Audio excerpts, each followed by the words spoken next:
Hey guys, welcome to Windows 8.1 Basics with Nerd Alert. My name is Brett, and we are just going to be covering some tips today that will hopefully help you help your customers. So let's get started with the Start button.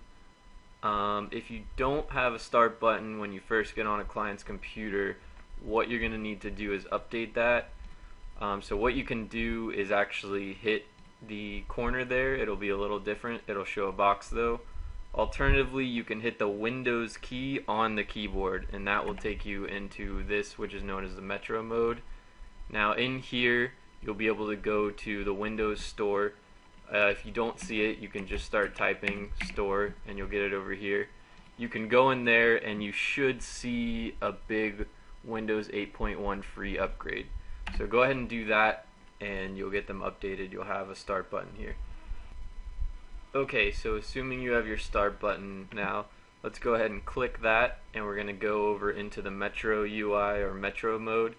Now in here, the first thing I like to do is find the desktop icon.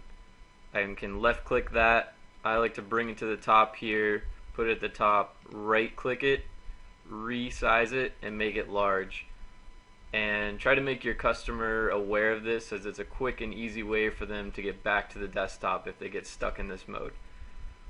The next thing I like to do is go through and uninstall any of these that they're not using. You can simply do that by just right clicking, uninstall. If they want to keep them or use them, that's fine, but if they're not using them, I would clear them out, as it's going to speed things up a little bit. Another thing to keep in mind is that there is now in Windows 8 there is Metro apps and there are desktop apps. So Skype, for example, a lot of people don't like the Metro app for Skype. So what you can do is download the desktop app by going to your browser and going and find that online. So I'm just going to put in Skype, go to Skype here, download Skype, and you'll see that there is a Skype for Windows Desktop. That's going to be a different version of Skype as compared to the one that's already on here. So be aware of that. That can get a little tricky. Another cool feature while we're in this Metro mode is you actually have a search in here if you just start typing. So if you're at the desktop, you can click this, or you can hit the Windows key and you can just start typing away. So if I want to find an extremely important document, I can just type EXTR, it's right there, I can click that and we'll open up that document right away. You can search for whatever on here, you can search for documents, pictures, whatever. So that's a pretty handy tool that's a little ambiguous. Okay, so if we go back to the desktop here, another handy tool we have with this new Start button, if we right click on this Start button, we have a lot of powerful options here. This is also the quickest way to shut down your computer, quickest way to get to the control panel.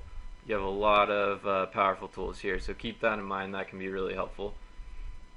If you get on someone's computer and it's a new build and they have a antivirus or they have a trial antivirus, generally we want to recommend taking that off, and the best way to do that is to right click this Start button, go to control panel, go to uninstall program, remove that antivirus, and then what you're going to want to do is make sure that Windows Defender is running in the background. So to do that, I'm going to click on the Start button. I'm just going to start typing Defender. I'm going to hit enter, and then we have Defender here, and we're just going to make sure that real-time protection is on and virus and spyware definition are up to date. Now if you have a customer who's having trouble seeing their display and you want to try and help them out with that a little bit, the best place to start is going to be going into the desktop here, right clicking on the desktop, going to screen resolution here, and what you're going to want to do is tune down the resolution a bit. So it's going to make things a little zoomed in for them. They're going to be able to see a little better. So that's a good place to start there. I wouldn't recommend using the magnification tool. It gets a little sloppy there. Now for the browser, we recommend using Google Chrome. I would try and push that. It runs a little faster than Internet Explorer. It's a little safer. It's got a few more features on it, and it's usually more compatible with most websites. So we're going to be dealing with that today, and one thing that customers really like is if you go into their browser and you add their common websites that they use to their bookmarks bar.